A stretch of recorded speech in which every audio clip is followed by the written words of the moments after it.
அதோட சக்தி அது பயங்கரமாக இருக்கும்.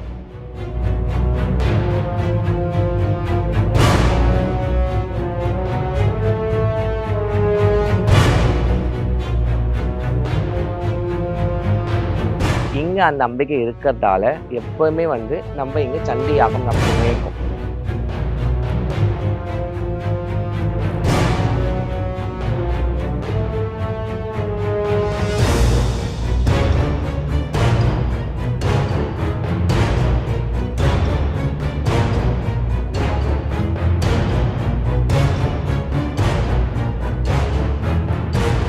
முன்னூற்றி 65 நாளுமே சண்டி யாகம் நடக்கிற ஒரே கோயில் வந்து கொல்லூர் மூகாம்பிகை தான்.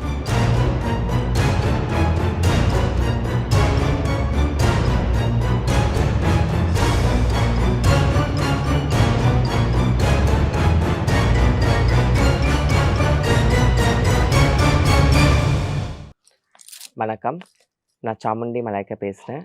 இப்போது நிறைய பேர் எனக்கு கேட்டிருக்காங்க, மாந்திரீகத்தில் இந்த குட்டி சாத்தான்லாம் என்னம்மா, விஷ்ணு மாயினா என்னது, யார் அவங்க சொல்லிட்டு. நல்ல ஒரு விஷயம் புரிஞ்சுக்கங்க, எல்லாமே ஆவாகனம் தான்.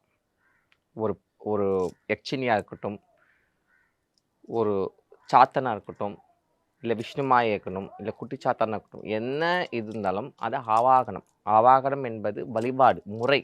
அந்த முறையான வழிபாடு முறையை நம்ம கற்றுக்கினா மட்டும்தான் அதுக்குள்ளே நம்ம நுழையணும். இல்லைன்னா அது பக்கமே நம்ம போகக்கூடாது. ஏன்னா அதோட தண்டனைலேருந்து அப்புறம் தப்பிக்க முடியாது. ரெண்டாவது யாராலுமே அதை சரி பண்ண முடியாது, காப்பாற்ற முடியாது. நிறைய பேருக்கு இன்றைக்கி என்னென்னா, எத்தனையோ தெய்வங்கள் இந்த உலகத்தில் இருக்காங்க, எத்தனையோ சக்திகள் இன்னைக்கு உலகத்தில் வந்து நின்று அருள்பா வச்சுருக்காங்க. அவங்கக்கிட்டெல்லாம் போய் நம்ம வந்து வாங்காத வரம் அவங்களால சரி பண்ண முடியாது. உடனே போய்ட்டு எங்கேருந்து வந்துடணும், உடனே அங்கே போய்ட்டு எதாவது பண்ண சொல்லிட்டு எல்லாருமே குட்டி சாத்தன் வழிபாடா, இல்லை சாத்தன் வழிபாடா, எது அது இது சொல்லிட்டுருக்காங்க.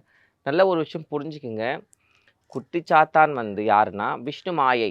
விஷ்ணு மாயை என்பது மாய மந்திரத்துக்கெல்லாம் தளபதி.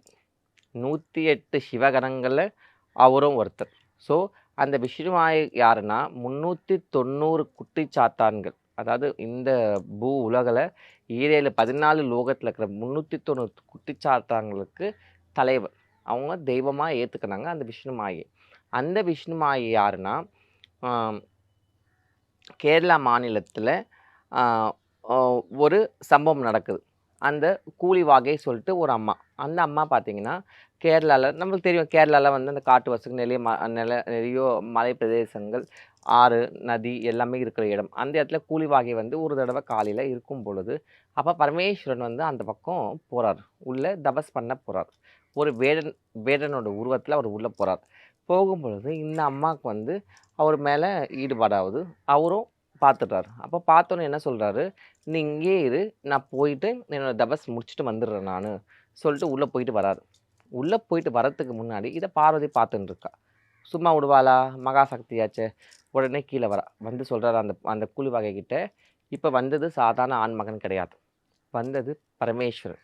சிவன் உன்னை தொட்ட நிமிஷமே நீ பஸ்மம் ஆயிடுவ, அதனால நீ விலகி போயிடு சொல்லிட்டு அம்மா எச்சரிச்சுதா. அந்த அம்மாவும் போயிடுறாங்க. ஆனாலும் சிவன் வாக்கு கொடுத்துட்டாரே, நீ இங்கே இருந்து நான் போயிட்டு வந்துடுறேன் சொல்லிட்டு, அந்த வாக்கு பொய்யாகிடக்கூட சொல்லிட்டு அம்பிகை என்ன பண்ணுறா, அந்த கூலி வாகை ரூபம் எடுக்கிறா, அந்த கூலி வாகையாக நிற்கிறா. அப்போ பரமேஸ்வரன் வந்து கூலி வாகையோட சேர்றாங்க. அப்போ சேரும் பொழுது சேர்ந்துட்டு இவர் போயிடுறார். போன பிறகு அந்த அந்த உயிரினத்தை, அதாவது அந்த உயிரை வந்து அம்பாள் வந்து பக்கத்தில் இருக்க தடாகில் வந்து வீசுகிறான்.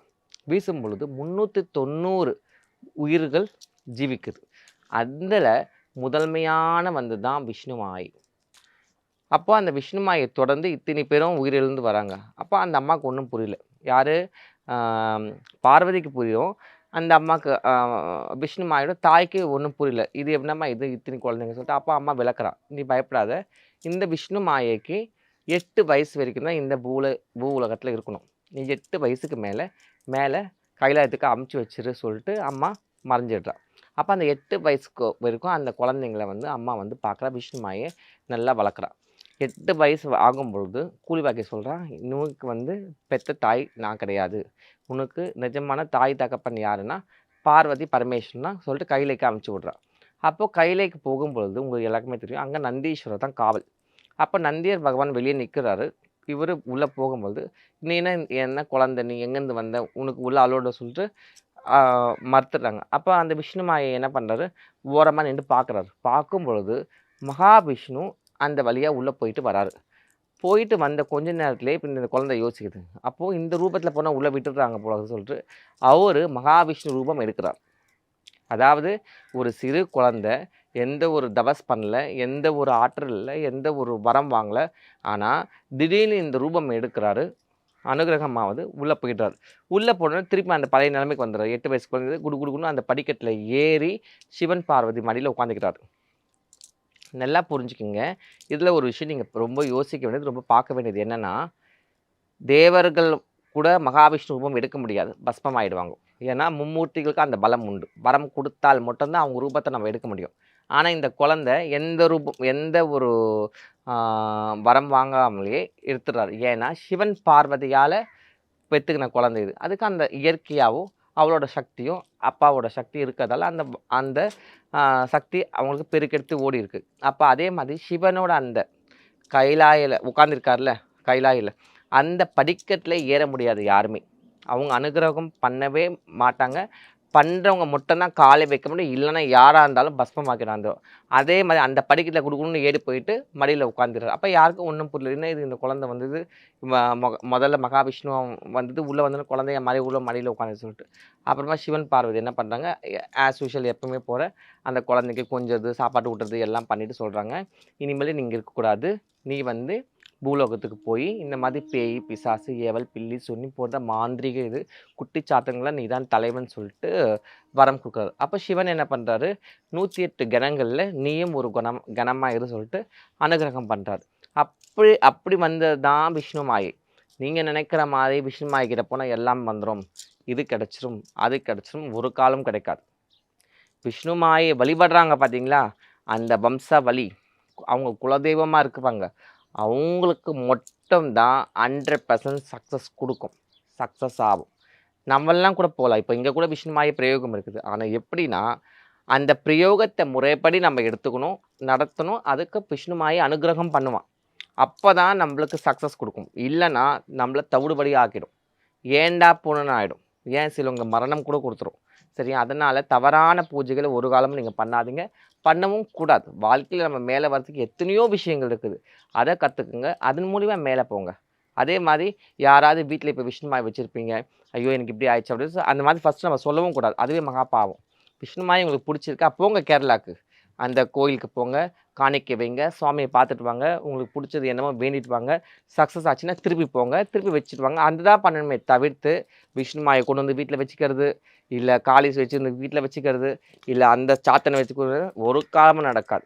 எல்லாமே வழிபாடு முறை. அந்த வழிபாடு முறையில் போனால் மட்டும்தான் சக்ஸஸ் கொடுக்கும். இல்லைன்னா தோல்வி அடைவீங்க. தோல்வி அடைஞ்சது மட்டும் இல்லை, மேலேருந்து சக்ஸஸ்ன்னு இறக்கி உங்களுக்கு தூக்கி அடிச்சிடும்.